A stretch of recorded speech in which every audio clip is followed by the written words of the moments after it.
What is going on, guys, and welcome back to another episode of the E36 M3 Drift Car Project.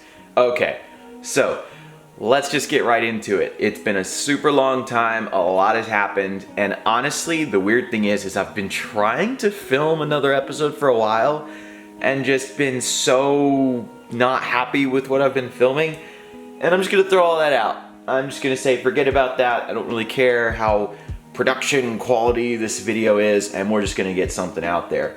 So the goal of this video is to get you guys caught up with the project and where it's at, what's changed, what's new, because it's a lot. And then from here, we're just gonna keep rolling with what's left. So there's lots of stuff that's happened, so let's go ahead and get started. And just a disclaimer, there's probably gonna be like pictures and videos I'm gonna overlay, because I do have footage getting to this point, but it's all just kind of all over the place. So I don't know where this video is going, but you're here and I hope you're excited to watch, and I hope you guys are having a great day. So let's just do this. So I guess we'll start with what you can see first. I actually did this last night. This is a Rogue Engineering race brace. And now the big reason why I'm doing this is because I want the structural rigidity added back into the front end. And if you know, these cars, all of them have a tendency to want to crack on the strut towers. I run reinforcement plates, just the factory BMW ones. You can sort of see them, the second layer in there. However, I really like the idea of a strut bar as well, and this one just looks awesome, and I love the back bar. It's actually the exact same bar I have on this car. It's just a super great bar. Another really cool feature is that they include these nuts that have a bearing in them, so that when you tighten this down, it doesn't mar the bar. Nice little feature. So obviously a thing that everybody wants to see is the SLR angle kit. And we talked about this in the last video, but now it is finally actually on the car. And honestly, it is a thing of beauty. I could not be more in love with this kit, and I've just been spending so much time dialing it in and getting it right. Because obviously with my setup, a huge goal of mine is obviously to have crazy fitment too, so that's been a challenge. In an upcoming video, I'll show you guys how the wheels all fit on the front. I still need to do some more adjusting, but lots of progress has been made in that regard. I'll go ahead and give you guys a quick little demonstration of what it actually looks like turning to angle.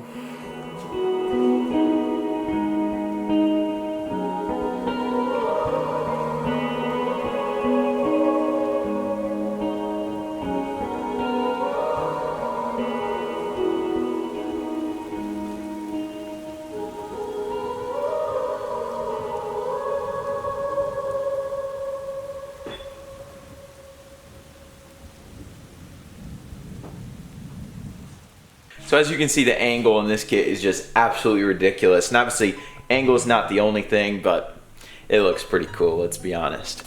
So anyways, continuing on, another thing we talked about is these 5x114 hubs. Might be a little bit difficult to see because I've got this wheel spacer on there. But actually what I'm doing with this wheel spacer is it's got these holes, secondary holes that are actually normally just for weight reduction. These are the 5x120 holes. And I just buy the spacers with the actual other holes, because then I can just put the 5x114 on them, and then I can still get spacers that have the correct center bore. But we are now fully 5x114 hub converted, which is awesome. Front and rear, and as you can see, we've got the rear wheels on here natively. Don't mind the ride height, it's not under full load, it's actually a little lower. But this brings me to our only real issue we have with the setup, and if you look closely at the tire here, yeah, you can probably tell we're having a bit of a rubbing problem. And now, most people probably think we're rubbing on this little lip right here, but I actually went in here and I shaved the entire inner quarter panel lip out. I'll see if I can try to include some photos here of that process. That's something that I do on every E36. Well, I say every, I did it on this one, and now I've done it on this one. But where we're actually rubbing is further up here. And in the next video, I'm gonna actually have to come in here, and unfortunately, it's a two-layer quarter panel, right? And so there's this outer layer, which you see right here, which is mostly flat, and then there's an inner layer that tapers way in. So what I'm gonna have to do is actually go in there and just, well, whack it with a hammer, unfortunately, and we'll make it look pretty, I promise, but that's coming up in the next episode. Another really cool thing that I'm super excited about is these fully clear tail lights. This has been a dream of mine since I was well, I say super young, since I was like 14 years old and started loving E36s, which by the way, I'm 24 now, so that was 10 years I've wanted a set of these tail lights.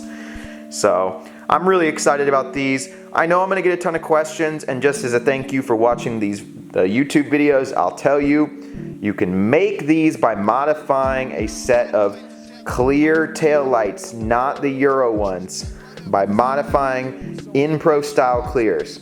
That's all I'm gonna say, because I kind of want to keep this a cool thing for those who know, if you know. But you guys can figure it out, do some research. You can make these. It's not easy, but you can do it if you want some. That's all I'll say. We got a black license plate. Mississippi recently introduced blackout plates, which I'm super thankful for, because the normal state plate just does not look good on these things. Really, I'm trying to think of what else. It's honestly just been a ton of little things. We changed the fluids, and I changed the fluids in the differential, the transmission. I did an oil change. I got my factory BMW skid plate back on, which is super rad. This is a great alternative to the X-brace, and it basically does the same function, except it's actually a protector for the oil pan. Now, a lot of people are probably looking at this and like, where can I get one of those? This is actually from a like 92 or 93 convertible. This is actually what they came with, and all I do is I chop off a little bit of the front end, and then obviously this one's been powder coated and I've got new hardware and all that. But yeah, I chop off a little bit of the front end because there's a little bit of an overhang, like right, let me see if I can point at it, like right here normally. So I cut that part off, and then it's a great alternative to the X-brace that doesn't hang down as low, because what can happen, if you don't know, is that the X-brace, obviously being made of bars, what can happen is if you bottom out, it can actually bend up into the oil pan and can crack it. So obviously that's not good, that's not what you want. Let's see what else. Like I said, I'm winging this. I have no idea in what order I'm talking about stuff in. We've got a 25mm spacer on the front because my wheels, even though they're only 8" wide, they're high offset, so they want to sit really in far, and I want to have full steering angle on stock fenders, which is kind of a ridiculous ask, but 25mm spacer. We got Motorsport Hardware stud conversion, which is by far the best kit I think you can put on these. These are their 90mm studs, which says on their website 25mm spacer max, so we're right at that max. Motorsport Hardware nuts.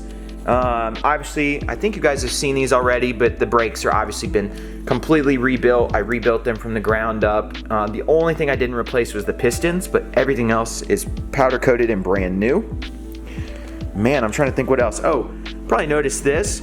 Finally got fog lights on this thing, which is a small thing, but just completely makes the front end look so much better.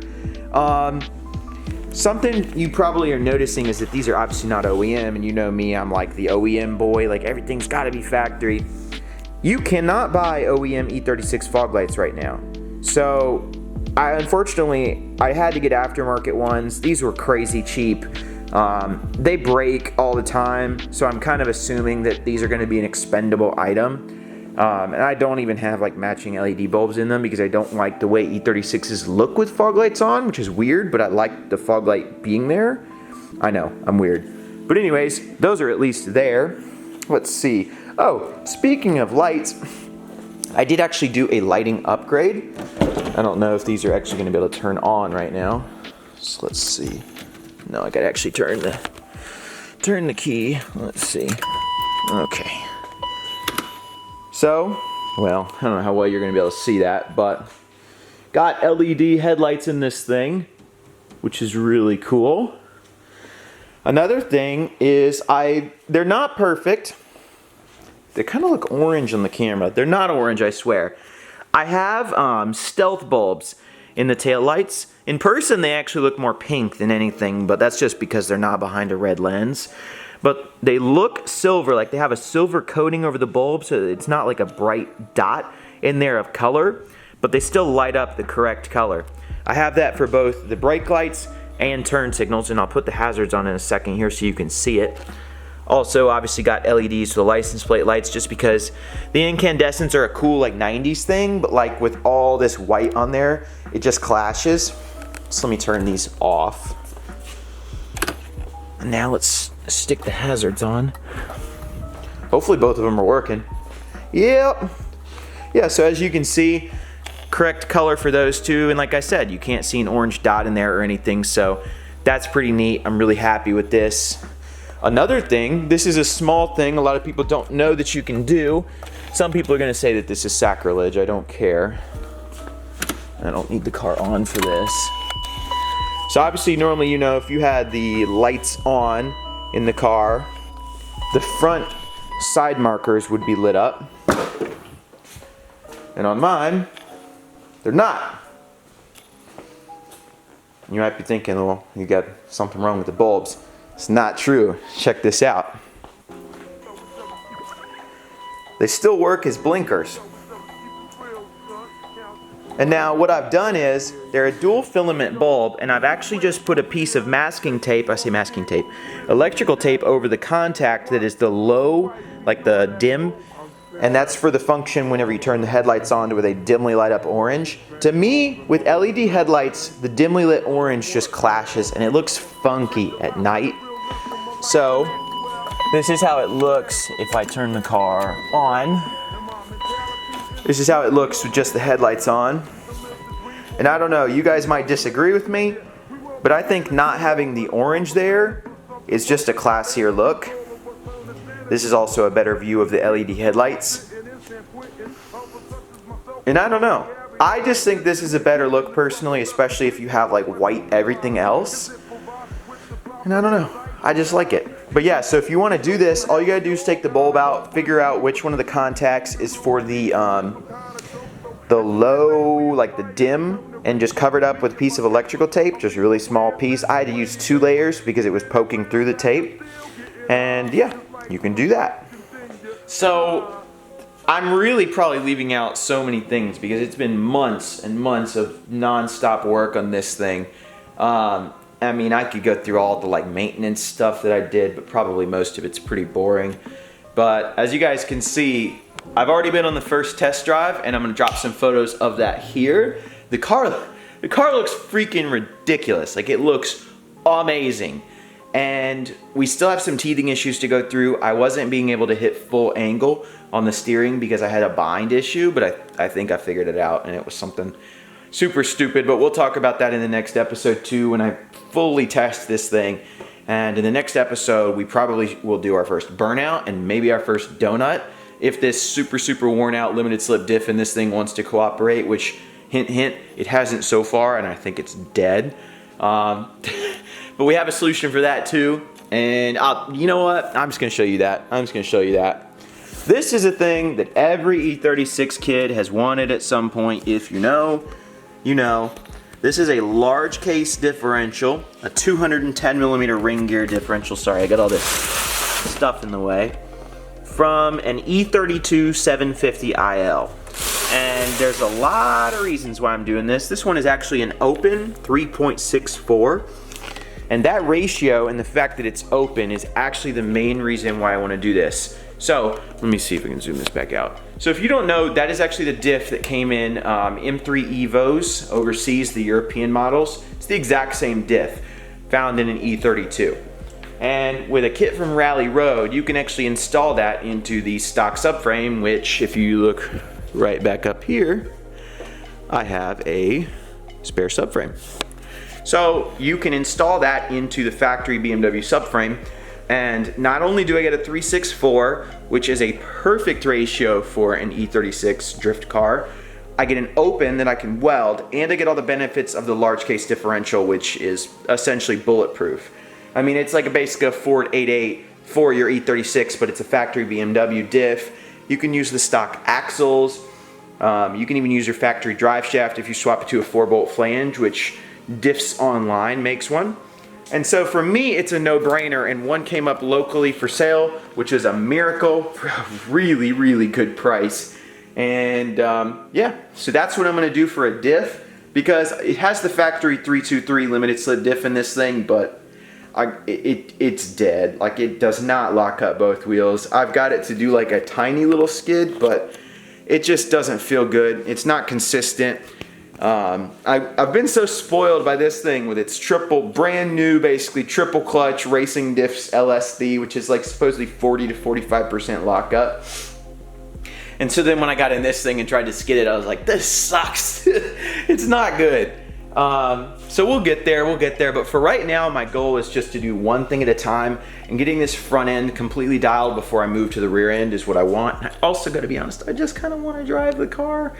Don't really care if it functions perfectly yet, like as a drift car, but like if it looks cool as a street car and I can drive it around, that would make me happy. So yeah, we'll see. Sorry for so much talking. I know this has probably been kind of boring.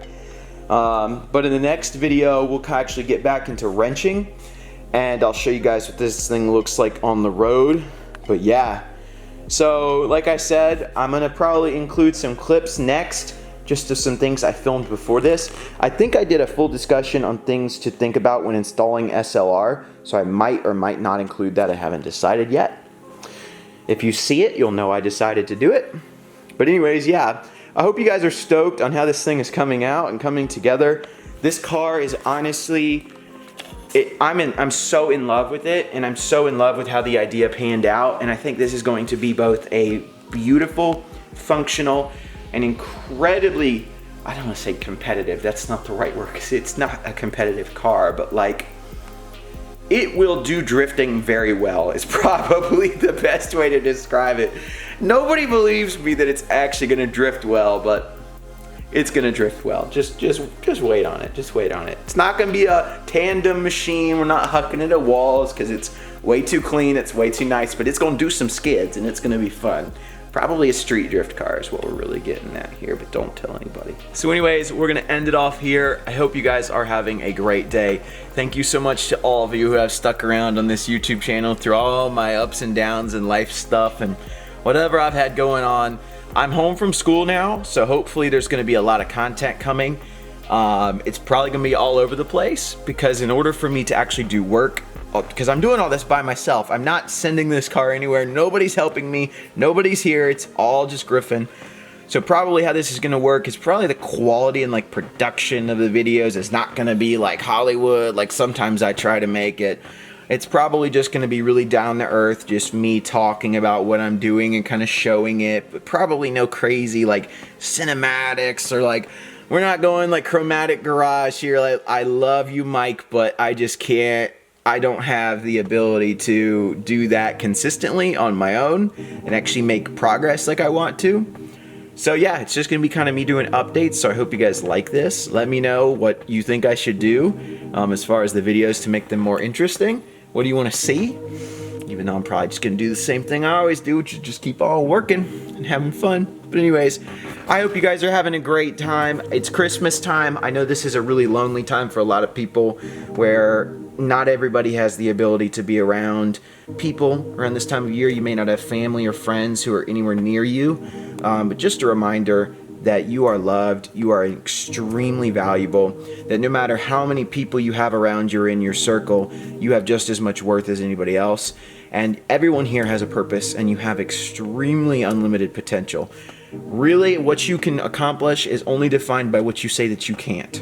So keep your heads up. I love you guys. Thank you so much for watching, and I'll see you guys soon. Actually, probably next couple days. Peace out. They say that time heals everything, but I'm so broken at the seams. When you let you take everything, no more me, I'm incomplete. Tell me why I wasn't enough.